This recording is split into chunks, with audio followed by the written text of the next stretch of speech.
Good morning, brothers and sisters. सुप्रभात भाई और बहनों, It's my honor to bring the word this morning.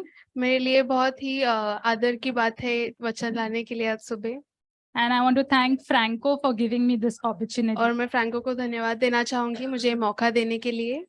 Our topic for today's word is receiving God's kingdom as a little child. और आज का शीर्षक जो है वो है प्रभु के राज्य को एक छोटे से बच्चे जैसे की तरह स्वीकार करना। So let's open our Bibles to Mark 10 verses 13 to 16. और आइए हम मरकुस की किताब 10वां अध्याय वचन 13 से 16 खोले। Verse 13, people were bringing little children to Jesus for him to place his hands on them. But the disciples rebuked them. When Jesus saw this, he was indignant.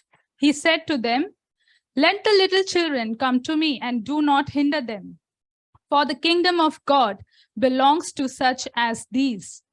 Truly I tell you, anyone who will not receive the kingdom of God like a little child will never enter it." And he took the children in his arms, placed his hands on them, and blessed them. वचन 13, फिर लोग बालकों को उसके पास लाने लगे कि वह उन पर हाथ रखे, पर चेलों ने उनको डांटा। यीशु ने ये देखकर क्रोधित होकर उनसे कहा, बालकों को मेरे पास आने दो और उन्हें मना न करो, क्योंकि परमेश्वर का राज्य ऐसे ही का है। मैं तुमसे सच कहता हूँ कि जो कोई परमेश्वर के राज्य को बालक के समान ग्रहण न करे, वह उसमें कभी प्रवेश न कर पाएगा।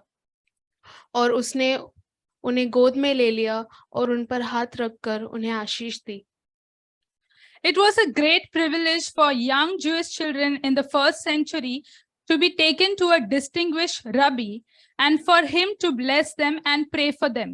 और उस समय के जो बच्चे थे वहाँ पे छोटे छोटे, उनके लिए बहुत ही सौभाग्य की बात होती थी अगर इतने बड़े और जानेमान व्यक्ति रब्बी के पास उनको लेके गए और उनके लिए आशीर्वाद की प्रार्थना अगर हो तो। And this would happen especially if the child celebrated his first birthday. और खासकर अगर बच्चे का पहला जन्मदिन हो तो। And it was regarded as very important for the young Jewish child to receive a blessing of a notable rabbi who would be like a spiritual father figure for him. और एक तरह से ये जो जानेमान रब्बी है वो उनके लिए बहुत ही आत्मिक तौर पर जरूरी होता था, इसलिए अगर वो बच्चा छोटा है और उनके ऊपर प्रार्थना करना है तो ये बहुत ही बड़े सौभाग्य का बात होता था बच्चे के लिए। The disciples at first rebuked the parents, और जो चेले थे उन्होंने पहले माता पिता को डांटा, who bought them, जिन्होंने उनको लेके आए। perhaps because they thought Jesus was tired, क्योंकि उनको शायद लगा होगा कि यीशु थक गया है। whatever their reason, उनका कोई भी कारण हो, the Lord Jesus was very displeased with them. यीशु उनसे बहुत ही नाराज हुए। And he insisted that let the little children be brought to him. और उन्होंने ये आग्रह किया बार बार कि बच्चों को मेरे पास आने दो, since the kingdom of God belongs to them. क्योंकि परमेश्वर का राज्य उनके जैसों ही का है। Jesus then goes on to say a most profound saying. और उसके बाद यीशु बहुत ही एक जरूरी बात बोलता है। That's in Mark 10 verse 15. जो मरकुस के 10वें वचन अध्याय 15 में है। Truly I tell you, whoever does not receive the kingdom of God as a little child will never enter it. मैं तुमसे सच कहता हूँ कि जो कोई परमेश्वर का राज्य बालक के समान ग्रहण न करे, वह उसमें कभी प्रवेश नहीं कर पाएगा। So what is it to receive God's kingdom as a little child? तो उसका मतलब क्या है कि हम प्रभु के राज्य को एक छोटे बालक की तरह स्वीकार करें? This saying is most important and profound. और ये बहुत ही जरूरी और इसमें बहुत ही ज्यादा मतलब है जरूरी समझने के लिए। Because it stipulates a qualification for entering the kingdom of God. क्योंकि एक तरह से इस बात का होना जरूरी है अगर हम चाहते हैं प्रभु के राज्य में प्रवेश करना। It does not mean that if one doesn't enter God's kingdom when one is a little child, इसका मतलब ये नहीं है कि अगर आप परमेश्वर का राज्य बच्चा होते हुए ना स्वीकार करें, one will not enter it at all. तो आप उसमें कभी एंटर कर ही नहीं सकते, ऐसा नहीं है। Since there have been many who have come into God's kingdom only in adulthood. क्योंकि ऐसे बहुत सारे लोग हैं जिन्होंने सिर्फ बड़े होने के बाद प्रभु को जाना है। Rather, the saying indicates that whoever does not receive the kingdom of God as a little child cannot enter it. लेकिन उसका मतलब ये है कि जो भी छोटे बच्चे के जैसे, उसके हृदय के जैसे परमेश्वर के राज्य को स्वीकार नहीं कर सकता, वो उसमें प्रवेश नहीं कर सकता। So what then are the virtues or qualities of a little child that enable one to receive God's kingdom and enter into it? आइए हम देखते हैं कि बच्चों में ऐसी कौन सी खास बातें होती है जिनकी वजह से वो प्रभु के राज्य में आसानी से प्रवेश कर सकते हैं।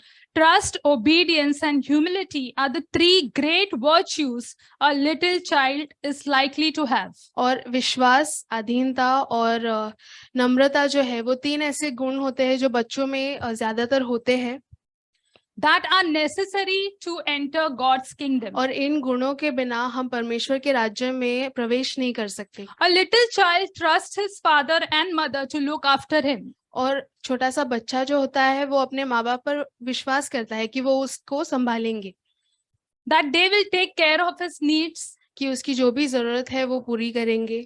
and this kind of faith and trust one needs to enter God's kingdom. और इसी तरह का विश्वास जरूरी है परमेश्वर के राज्य में प्रवेश करने के लिए।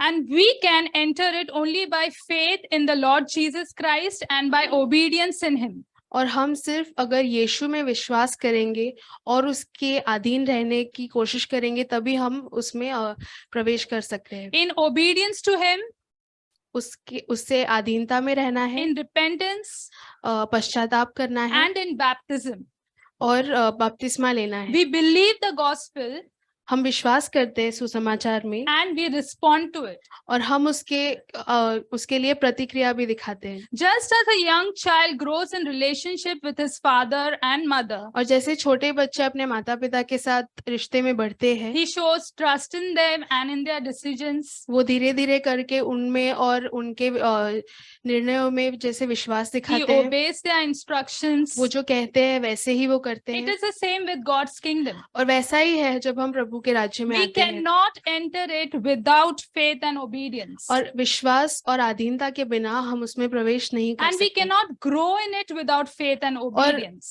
अगर हम विश्वास और अधीनता को सामने ना रखें तो हम उसमें बढ़ भी नहीं सकते। We must live a life that shows obedience to God and his commands. और हमें ऐसा जीवन जीना है जो प्रभु के आज्ञाओं को हम मानते हैं वो दिखाता है। Humility is necessary to enter kingdom of God as well.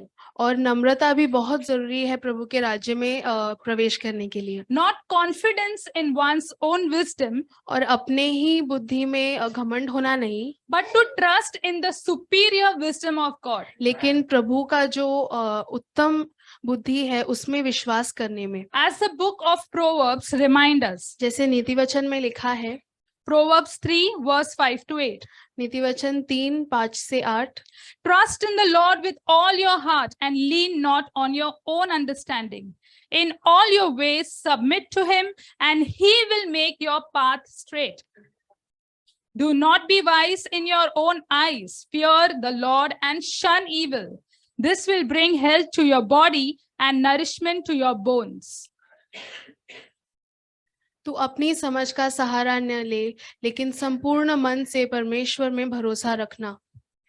उसी को स्मरण करके सब काम करना कि वह तेरे लिए सीधा मार्ग निकालेगा। यहोवा का भय मानना और बुराई से अलग रहना, ऐसा करने से तेरा शरीर भला चंगा और तेरी हड्डियां पुष्ट रहेगी। As a young child ideally listens to his father's wisdom, और जैसे छोटे बच्चे अपने पिता के बुद्धि को सुनते हैं, he obeys it.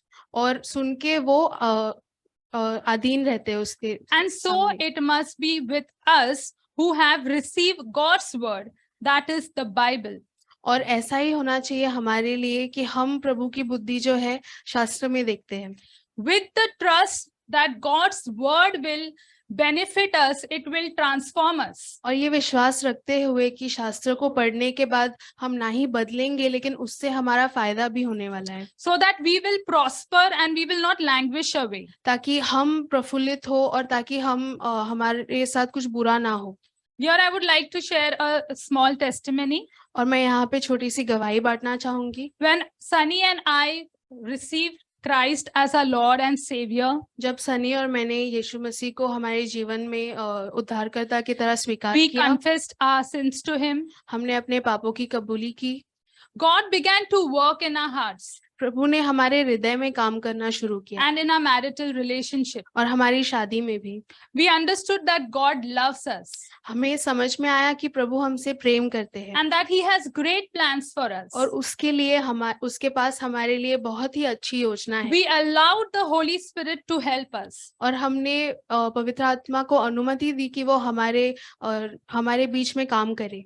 The Holy Spirit is more willing to help us, brothers and sisters. और पवित्र आत्मा जो है वो हमसे भी ज्यादा इच्छुक है कि वो हमारी मदद करे। And God restored our marriage. और प्रभु ने हमारी शादी को He नए is जैसा an कर दिया amazing God. और वो बहुत ही अद्भुत है।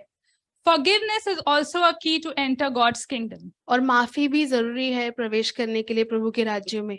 Disciples of Jesus do not keep a record of how many times their brothers or sisters have sinned against them. और प्रभु के जो चेले हैं वो याद नहीं रखते थे कि कितनी बार उन्होंने एक दूसरे के खिलाफ कोई गलत काम किया हो। We know that we have sinned against God more times than we can count. और हमें पता है खुद से कि हमने प्रभु के खिलाफ कई सारे पाप किए हैं जिनको हम गिन भी नहीं सकते। So we forgive our brothers and sisters who have wronged us. तो हमारे प्रभु में जो भाई बहन हैं उनको हम माफ करते हैं जिन्होंने हमारे खिलाफ कोई गलत काम किया हो। We are not begrudging, but we are liberal in granting forgiveness. और हम ऐसे देना है इसलिए माफ करते हैं वैसे नहीं, लेकिन क्योंकि हमें पता है हमें कितना मिला है इसलिए हम माफ करते हैं। Fourthly, children are in transparency of character. और बच्चों का जो चरित्र होता है वो बहुत खुला होता है। This is the most remarkable characteristic of children. और बच्चों के बारे में ये ही बहुत एक खास बात होती है। It has been said that children and fools always tell the truth. और ऐसा कहा है कि बच्चे और मूर्ख व्यक्ति सच बता ही देते हैं। A child's mind has not yet learned duplicity. और बच्चों के दिमाग को अभी तक समझ में नहीं आया है कि चोरी क्या है। You mark a little one, there's no dodging. और अगर आपने छोटे बच्चे पे ध्यान दीजिए। अगर आपने छोटे बच्चों को देखा है तो आपको ये पता होगा। No evasion of truth. और वो कभी सच छुपाएंगे नहीं, कभी झूठ नहीं बोलने की There's no कोशिश करेंगे desire to cover up. और उन्हें ऐसे लगेगा नहीं कि मैं छुपाऊं। How beautiful is his transparent simplicity. और कितना अच्छा है कि हम खुलेपन से रहे, जीवन जिए। And everybody loves such little children. और सबको ऐसे बच्चे पसंद होते हैं। Brothers and sisters, Jesus loves you for the same reason. और यीशु मसीह आपसे उसी वजह से प्रेम करते हैं। Substantially that you love truthfulness.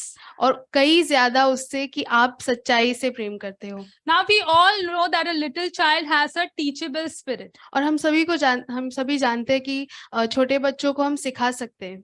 He loves to be taught and therefore his mind is all open to truth. और उनको सीखना पसंद है इसलिए सच्चाई की तरफ उनका हृदय खुला होता है। And you can teach him anything you please. और आपको जो भी उनको सिखाना है आप सिखा सकते हैं।